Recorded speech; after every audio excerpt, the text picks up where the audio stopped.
It feels like a disqualifying loss for the Bills. It's an exposing loss. You're going in to face a team that is reeling. They fired their GM. Right. They have every reason to fall apart. And you go in there and you lay a big fat egg at Hard Rock Stadium against the Dolphins, 2-7, as you said, when you're favored by, what was it, 9.5? Something like that, right. And maybe it could have been more, should have been more. We both picked the Bills to win, but the Dolphins to cover. Not that, again, we do it for amusement purposes only. We're not touting the bets, and I need to be more express with that because all the whataboutists out there who are having their pockets lined with gambling money. Oh, you have a picks podcast. You're not allowed to criticize gambling. So get the out of here with that. I'll say whatever I want, bro. But anyway, we did think the Dolphins would cover, and so blind squirrel eats acorn. But I had no idea that the Bills were going to play like that. And to your point, I think it – now, look, there's still 8 games left for the Bills to play. Yeah. But when you lose a game like that, it underscores flaws you have that aren't going to be easily fixed on the fly every week, and it's only going to get worse. It's going to take a miracle at this point to reverse that. It speaks to issues with that team that we've had concerns about. Right. You have a spot like that where you've got to go down there and win. You can't lose to a lesser team. You can't get dominated by a lesser team. And when you do, it really does, even though you're 6-3, it really does kind of circle the Bills as not belonging in that discussion of the best teams in the league or the conference. I mean, I don't. Yeah, the league for sure. The conference, okay, but yeah, the league. I am with you. And even for the conference, again, it's not the quality of the Patriots or the Colts like we talked about. It's still too Josh Allen centric. Again, there he is. He doesn't have his best day. Nobody can ever bail Josh Allen out or help him out. It's like, nope, Josh, you got to bail yourself out. You made a mistake. Come back out and carry us down the football field. And, we get into that. So here we go yesterday where they, it's Josh Allen. They can't get the run game going to the extent that they want to. They got down early, right? And it always kind of goes back to, okay, so that aspect, yes, there. But then you didn't see the receivers really separate and people being open in the pass game. And then coupled with the thing I think you continually hear me say about Buffalo is, okay, they beat Kansas City. All right, first off, Kansas City, by all due accounts, just ain't that great this year. So they're 5-4. I think we all got to stop going like, well, they beat Kansas City. They might, Kansas City could go to the Super Bowl. I know Kansas City's dangerous, but to think they played great football and they've been dominant and that was a special win, sorry, don't put me in that category. It was a good win. I get it. But they got flaws. And as we've talked about with Buffalo, they match up with Kansas City in such a way they're built to beat Kansas City. But here they are yesterday. Oh, it's a team that runs the football, as you always hear me say. When they have to play a team that threatens them with the run game, and that team rips off a few runs where it's, 10, 15 yards, and all of a sudden Sean McDermott has to go, whoa, okay, wait. I got to start playing run defense here. I can't have the fake run defense, and we all drop back into pass coverage, and I have all my creative, crazy stuff to make up for it. And that's when they get into problems. And as you always hear me say, I just don't know if there's enough high-quality blue-chip players on their football team to make me think that they're one of the best teams in the AFC. They're coached awesome. They got a lot of good players, and they got one of the greatest quarterbacks we've ever seen. And I think that misleads people into thinking that they're a Super Bowl type of football team, and I just don't see that at a Buffalo. No, and look, things can change. You can find a way to get better. They've got injury issues. Sean McDermott talked about that after the game. And we've seen the Bills, the year that there was that hit piece against McDermott with the 9/11 reference he made during training camp a few years earlier. That was the spark that kind of rallied the Bills around him. Right. So maybe the fact that people are going to be pointing out the Bills have disqualified themselves, maybe they find a way to get indignant. How dare you point out that we sucked against a team we should have beaten? I always love that when they get mad.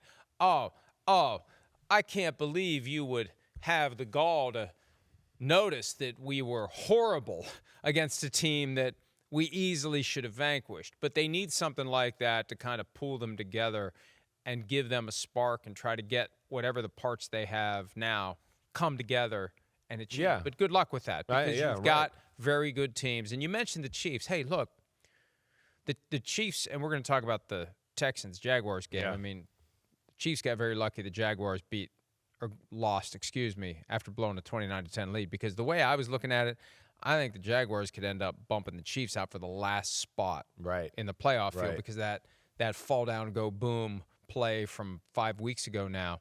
But it could be that both the Bills and the Chiefs do it the hard way on the road, wild cards, and won't cross paths in the postseason, because one could be the 6th seed, one could be the 7th seed by the time it's all said and done. Wouldn't shock me. It definitely wouldn't. I think you look at the game and you go, first off, the game started off with Tua throwing a bad interception, right? Just jump ball down the field. Buffalo unable to capitalize off of that. Then the game starts to go, here they go, right? And this is where, again, Buffalo matches up with how Kansas City's scheme is even run. But Miami's got a little bit more of a, hey, we can go 6 yards here, 5 yards here, 6 yards here. And, of course, they have a creative run game to go along with that. So they go down on a long drive, touchdown, boom.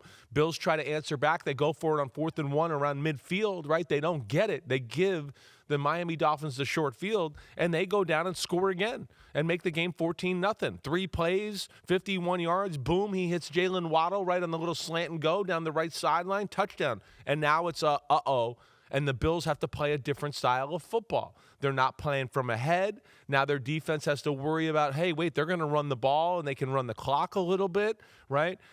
Also within that, hey, now the Bills might not be as patient with their run game, and that's their number one dangerous thing they do other than Josh Allen. So that stops, and now it's, the Buffalo Bills formula and how they win and how they play is totally disrupted. Now, saying that, they still had plenty of opportunities to make some plays and make some things happen and get this game really close, right? We know that. I mean, I believe, what was it, 16-6 when he threw the interception in the end zone when he was throwing to Keon Coleman? Yes. You remember that moment, right? Yes. I think we were right around there. So that was a huge play in the football game. I know it was 16-6. You know why? Anytime there's a score of a game that's 16-6, I have PTSD to Super Bowl IX, so it was 16-6. I think it was 16-0. I think he made it 16-6 the next drive after that. I think I messed up. I just remember looking up at that screen and seeing 16-6 and getting the shakes from 50 years ago. But yeah. But you saw the list of stuff there, right? I mean, everybody. I mean, again, put that back up if you don't mind, Gary and Kristen, as far as look at these drives here. Punt, turnover on downs, punt, then they fumble. Then it's another punt. Then there's the interception in the end zone. Then they drive down and make it 16-6. And then they have the quarterback sneak tush push where he gets 15 yards on the tush push, and Josh Allen fumbles the ball. And Miami gets the ball back there in a moment where you felt like, okay, wait, 16-6, they're kind of moving. Watch out, quarterback sneak. Here comes Buffalo. And that happens, and then again gives the short field to Miami. And then this is always my problem. See, if Josh Allen doesn't play perfect, nobody ever bails them out in Buffalo. Nobody ever bails them out. It's 16-6. 3 plays later, boom, Achane gone down the right sideline, touchdown, game over, kind of, right there.